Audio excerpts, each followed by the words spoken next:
Hi, my name is Robert Herbst, and I'm going to be reading from my story Down and Out in the most recent issue of Witness magazine. Sliding gravel, clatter of falling rocks, a fine mist of red dust. When the man glanced back, the boy was sitting on the ground, examining a fresh wound on his knee. The boy frowned in concentration, his mouth ajar. He traced a finger along the trickle of blood, brought it to his mouth, and tasted it. "How many times?" the man said sharply. The boy startled. He jumped to his feet. "Come on," the man said, and he ran further along the trail. The boy dusted himself, scrambling to catch up. Their world was beautiful, if impersonal. Stubborn bushes broke the red earth. Hills loomed around them. The boy watched his feet, which seemed to move of their own accord. The shoes were red, like the rock, busted in both heels. The path took them up in switchbacks. At the elevation, the boy panted, sweat streaming into his eyes. The man stayed a dozen or so paces in front. The boy would catch his scent on the breeze, salty and slightly stale. The boy didn't like to smell him. He had never gotten used to that odor. The boy's knees, elbows, and left wrist all bore brown scabs. By comparison, the bright red trickling down his shin seemed garish. "Don't tire yourself out on the uphill so much. It's a long way to go," the man called out. The boy muttered something even he couldn't hear. The path crested into meandering fields. Long yellow grass nestled amongst dollops of snow in the shade. The surrounding mountains all showed slanted layers of rock in the lurid daylight, something raw, like the boy's bleeding knee. The path brought the pair to an overlook. The interior mountains were cloaked in snow. The man stopped, and the boy stopped next to him. The sky was a brilliant, late afternoon blue.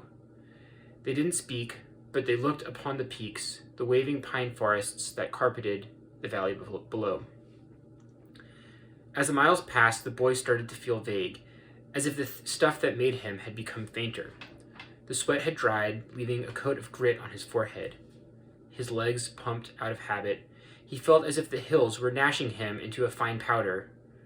The expression on the man's face, when he glimpsed it, was a grim forbearance. Nevertheless, the boy had grown to admire the man's spring.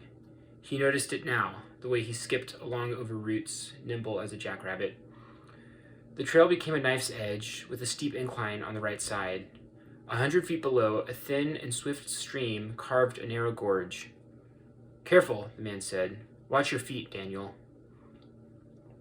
By the time they looped back to the car, it was late afternoon. With the windows down, the wind made billowing floofs in the boy's ears. The boy pressed his finger into the new wound, spongy and caked in places. A smear of blood came away on his finger. The man drove to a milkshake stand and ordered fries. They sat there, each ravenous. A little smile hesitated at the corner of the man's face, and he looked down at the boy. This was always the best part. The man watched as the boy, thinking himself sneaky, ripped an old scab off his elbow. The man passed him a stack of napkins. "Eat the last fry," he said. They spoke a bit more when they were back on the road. "Chemistry test tomorrow," the man said. The boy shifted uncomfortably. "We'll study your notes when we're back." "I threw them away," the boy said. The man said nothing. It was in these moments, when he couldn't think of something to say, that the boy could smell him most strongly. He could smell difference on the man like rust, like salt water, like blood. When they arrived home, they sat in the foyer removing shoes and socks. The man told the boy to get his chemistry notes. "I told you, they're gone," the boy said. "Get your notes," the man said. Get your notes." The boy fumed. "I never used to. He never made me." "I don't care," the man thundered, "how things were before. It's not before. It's after. It's now. Get your damn notes before I get impatient." The boy stomped up the stairs, stomped back, and tossed a pile of papers on the table. He glanced in the man's direction and made a noise like a snarl. The man ignored this. "Let's talk about the ideal gas law," he said.